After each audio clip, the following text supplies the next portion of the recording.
As a young child, my father was out of work for quite a long period and we couldn't pay the mortgage. My mum handed in the keys to the building society and for several hours we were physically homeless until the council found us a flat. And that experience has stayed with me all my life and I'll always be grateful to the council for saving us. Because being homeless isn't about being physically on the street. It's about not having a permanent roof over your head, something all children should be entitled to.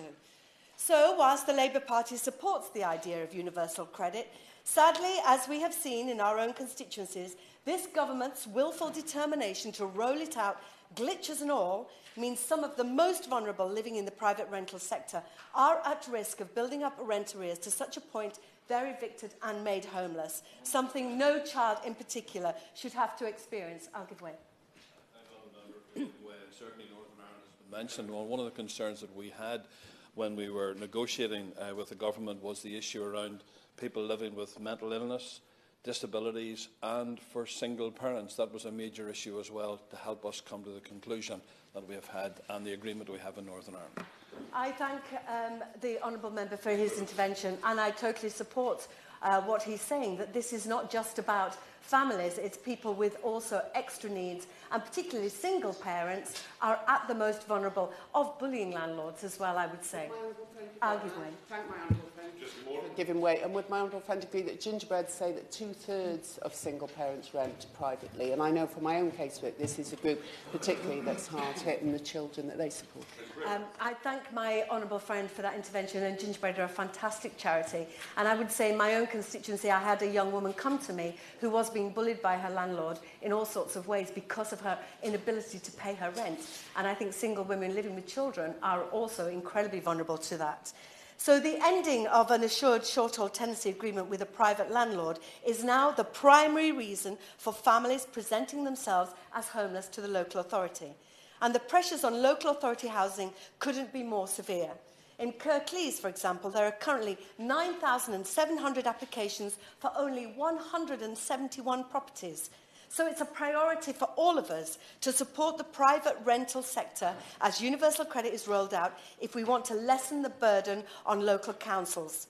But this isn't a problem that's going away anytime soon, because the number of working households claiming housing benefit in the private sector has more than doubled since 2009, whilst wages of some of the lowest paid in our society have stagnated.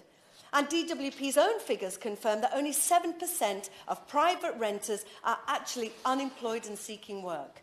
And sadly, whilst the Joseph Rowntree Foundation found that the private rental sector has grown by 1/3 over the last 12 months, the number of those being evicted has also grown, with 7,200 more private tenants losing their homes in 2015 than in 2003. I'll give way. For giving way.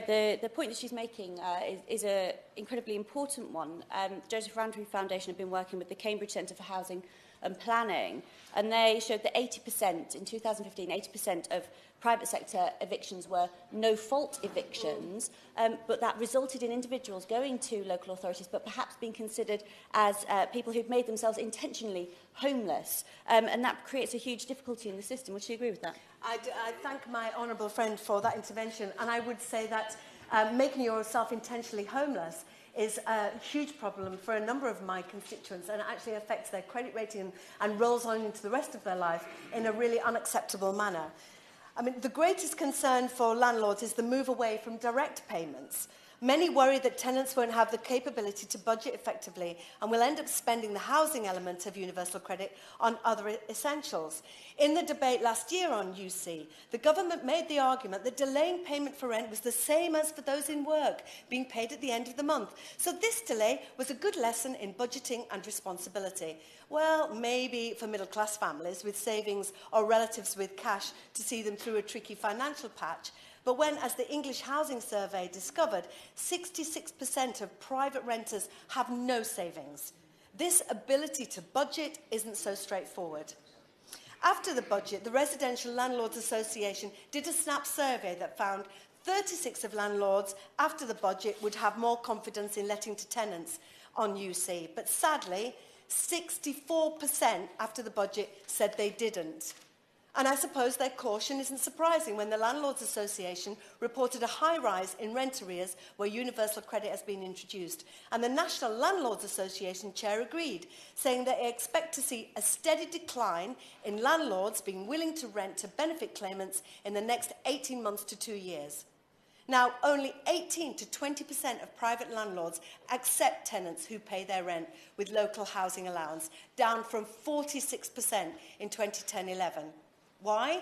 Because universal credit encourages tenants to fall into arrears. And 38% of landlords have seen tenants in receipt of UC entering rent arrears. In Kirklees, my constituency council, currently 437 claimants are on universal credit, with further rollouts scheduled for later in the year.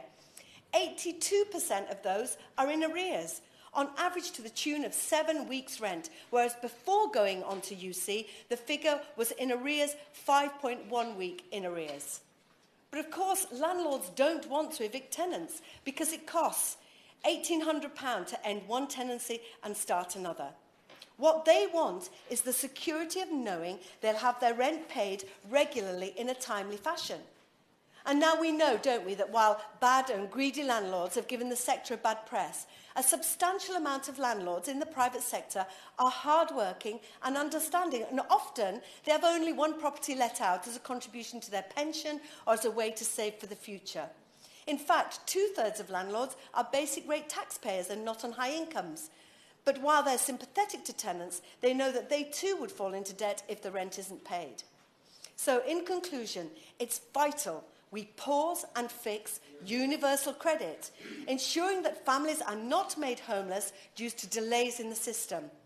But more widely, we must also increase the number of affordable homes available. And by only increasing the number of affordable homes being built, will we reduce waiting lists. And families will keep rents low, and families in private rental housing to ease the burden on councils, supporting them to provide excellent social housing for the most vulnerable in our communities.